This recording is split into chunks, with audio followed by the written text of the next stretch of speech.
Salut les Frenchies, bienvenue à Spring, Texas, encore une fois. Aujourd'hui, nous sommes à la caserne numéro 71, Station 71. C'est ici où j'ai commencé. Aujourd'hui, je suis sur l'engin 71, Engine 71, et je suis le OIC, Officer in Charge, c'est-à-dire en France, l'équivalent du chef d'agrès. Si vous voulez me suivre, je vais vous présenter cette caserne un petit peu et ce qu'elle contient.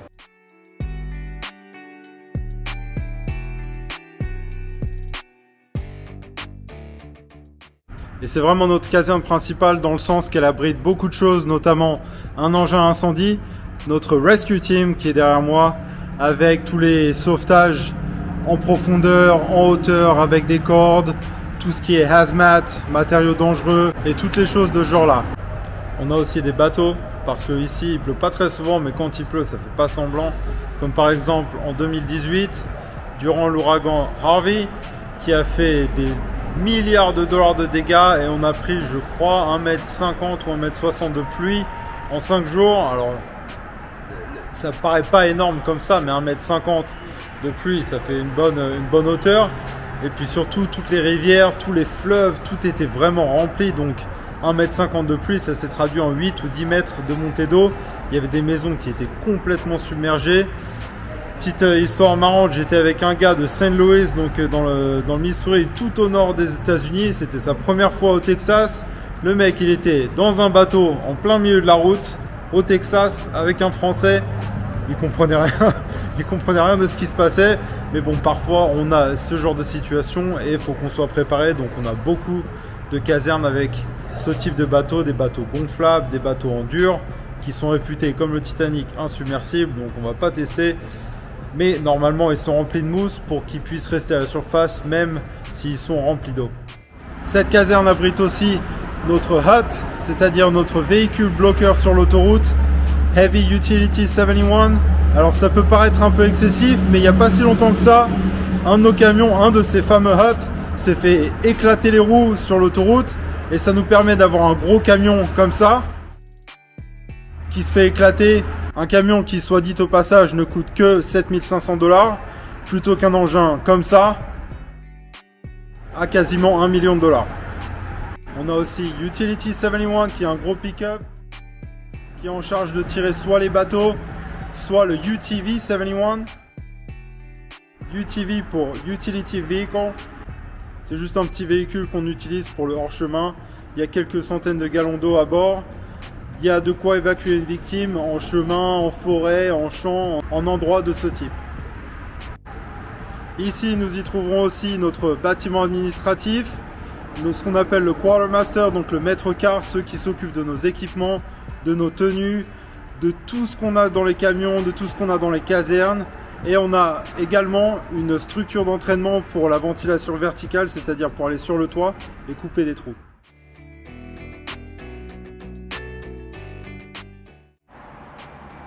Donc, comme pour les autres camions, vous pourrez reconnaître le poste de pilotage qui est vraiment assez similaire à celui qu'on a sur Engine 73, celui que je vous avais montré dans une vidéo il y a quelques semaines. Pas de grande différence à ce niveau-là. L'arrière, quant à lui, est un peu différent parce que vous remarquerez peut-être qu'on a 4 sièges au lieu de 3 sur Engine 73, comme je vous avais montré, avec les 2 placards qui sont là et là. Mais chaque siège est équipé d'un aéri, donc 1, 2, 3 et 4. Les aéris sont toujours montés dans le siège, bien sûr, parce qu'on s'équipe en allant là-bas. Qu'est-ce qu'on y trouve à l'arrière? Chaque membre du personnel a sa propre radio.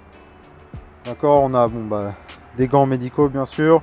On a des vestes par balles en cas de besoin, avec des casques lourds de l'autre côté. On a plein de matériel, chaque position à l'arrière a sa propre caméra thermique, détecteur de gaz ici, les petits palets lumineux dont on se sert pour faire atterrir les hélicoptères en cas de besoin. Je sais que vous savez en France pour les feux de structure, ça, nous on s'en sert pas pour feu, c'est vraiment pour faire atterrir les hélicos. Vous trouverez nos lignes d'attaque, donc en préconnecté, du vrai préconnecté, enfin ce que moi j'appelle du vrai préconnecté, c'est-à-dire qu'elles sont déjà connectées au camion en fait. On a juste à tirer ça, charger la ligne et hop, c'est parti. Voilà le panneau de pompe qui est monté plus ou moins comme tous les autres. Ils ont tous des capacités similaires, c'est-à-dire à 1509 gallons par minute. Alors ça, c'est en aspiré bien sûr, c'est-à-dire sur un point fixe d'eau, on a 1509 gallons à la minute en capacité maximale. Si on a un poteau d'incendie qui fournit bien plus d'eau que ça, la capacité est largement supérieure. Alors j'ai recruté mon poteau TJ pour l'occasion, donc il va vous montrer voilà comment on range nos outils. Alors là on a de quoi s'occuper des poteaux incendie, là on a tous les raccords s'il y a besoin, une lance en complément au cas où. Et toujours notre fameux sac médical avec le DSA et tout ça en cas de besoin. Voilà, comme sur les autres, on a maximisation de l'espace avec des bouteilles un peu cachées partout. On a des outils dans des compartiments secrets et cachés, pareil, qui se retournent. Donc on a quoi faire de la découpe verticale ou de la découpe de métal si besoin pour les feux de voiture, les capots, les trucs de ce genre, les grillages et de la ventilation.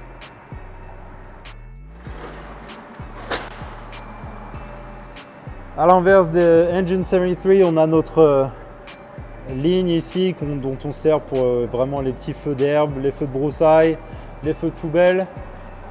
On a tout un sac ici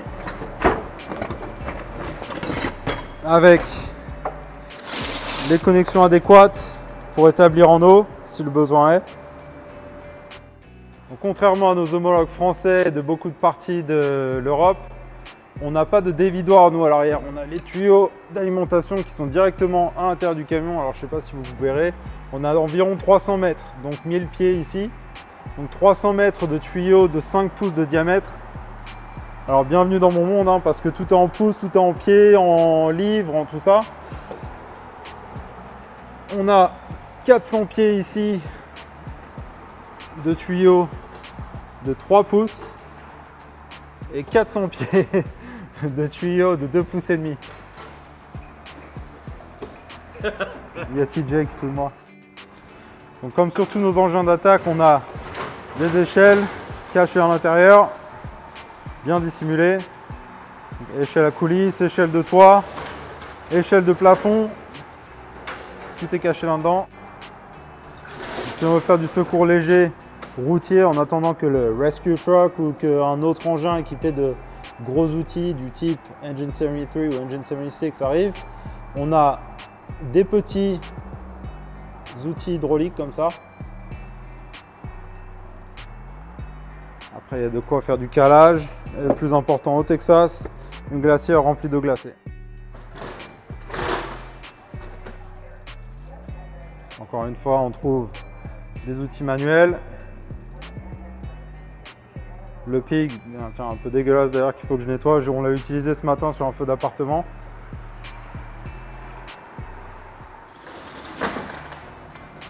Et enfin, le fameux Reed Pack de la corde pour faire de la recherche dont on ne se sert jamais non plus sur celui-là. De quoi ouvrir les portes, un rabbit tool s'il y a besoin, petite boîte à outils et des tuyaux dont on se servira pour tout ce qui est feu dans immeubles de grande hauteur, feu d'appartement vraiment haut. Mais encore une fois, on est au Texas, donc tout est construit en largeur ici, pas vraiment en hauteur, donc ça sert pas à grand chose pour nous, mais on sait jamais, on les a au cas où. Et on y arrive enfin, mon poste pour la journée, donc comme je vous ai dit tout à l'heure, OIC, l'équivalent de votre chef d'agré en France. Donc aujourd'hui, c'est moi qui suis aux manettes, c'est-à-dire que je suis en charge du camion pour la journée. Donc aujourd'hui, on est 3, on a un conducteur, un gars à l'arrière et moi-même à l'avant. Donc comme vous pouvez le voir, j'ai mon aérie. Encore une fois, j'ai ma caméra thermique ici. Voilà, donc j'ai toutes mes affaires, je les dispose comme je veux. Et comme je vous avais dit l'autre fois, quand on est OIC, c'est-à-dire quand on est à l'avant, on a 7 tablettes devant nous. Alors c'est vraiment la tablette, pour moi c'est vraiment magique ce truc là. On peut cliquer sur n'importe quel départ qui est dans notre territoire ou même en dehors de notre territoire, parce que ça c'est pareil un sujet dont il faudrait que je fasse une vidéo, vous expliquer comment fonctionne notre système de dispatch. Mais on peut voir ici que on a un de nos engins, Engine 77, là où j'étais avant d'ailleurs, c'était une de mes casernes, et Rescue 71, donc normalement le Rescue Truck est à cette caserne. Ils étaient sur un départ pour une fuite de gaz. Voilà, et quand on descend à l'écran, donc on a toutes les notes en temps réel vraiment, et c'est exactement pareil quand on a des feux. Alors je ne vais pas trop m'arrêter, bon c'est qu'une une fuite de gaz, mais bon au cas où il y a des numéros de téléphone, des trucs comme ça, voilà. Et je peux surtout, la magie du truc, c'est qu'on peut cliquer sur Map, voilà, donc ça nous donne la carte. Je peux nous localiser, je peux appuyer sur le bouton route ici, ça me donne directement la route de la caserne où je suis en ce moment, jusqu'à exactement où se situe le départ.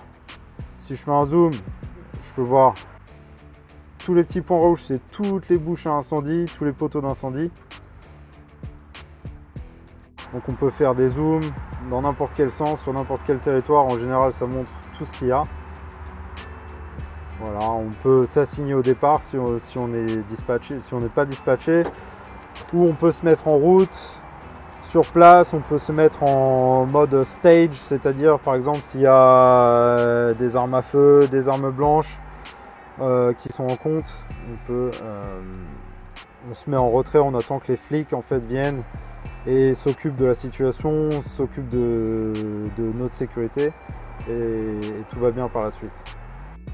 Donc au final, on a vraiment beaucoup d'options avec ce système, donc c'est vraiment, je pense, quelque chose qui nécessiterait une vidéo de présentation à 100%. On a exactement les mêmes choses dans les casernes, on a les mêmes choses sur les téléphones. Chaque engin, chaque unité Rescue Truck a un téléphone qui lui est assigné.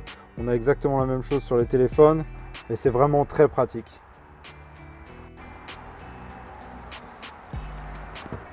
Donc voilà pour ce qui était de l'intérieur d'Engine 71.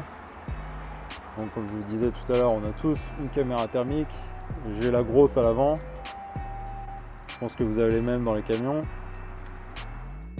Ah oui, j'allais oublier, la dernière fois je me suis fait vraiment pourrir par mon pote Chris de Nantes parce que j'ai oublié de montrer ce qu'il y avait en haut des camions de pompiers. Donc si vous voulez me suivre, encore une petite minute ou deux et je vais vous montrer ce qu'il y a là-haut. Alors chacun de nos camions est équipé d'une lance-canon au-dessus. Donc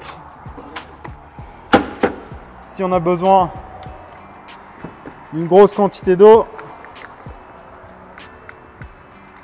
voilà ce qu'on a à disposition. Donc avec ça, on peut envoyer jusqu'à 1250 gallons par minute. Donc franchement, il y a de quoi faire.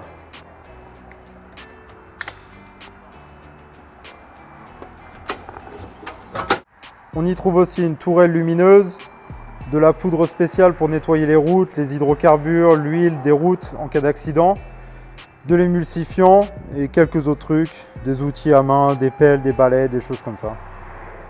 Si besoin, on a aussi les remplissages manuels d'émulseurs et les remplissages manuels d'eau. Donc on a 25 gallons d'émulseurs, 750 gallons d'eau à bord. Et c'est tout pour aujourd'hui, donc merci d'avoir regardé cette vidéo. Encore une fois, n'hésitez pas à vous abonner à la chaîne. Et puis pour vous, je me suis même coupé le doigt. Donc cette petite coupure vaut bien un pouce en l'air. Si vous voulez d'autres vidéos comme ça, n'hésitez pas à en faire part dans les commentaires. Je vais vous montrer encore ce qu'il y a d'autre à Station 71. Il y a vraiment beaucoup de choses. Il y aura quelques photos qui vont défiler. N'hésitez surtout pas à vous abonner à la page. Encore une fois, ça fait plaisir. Merci du soutien et puis à bientôt. Allez, ciao!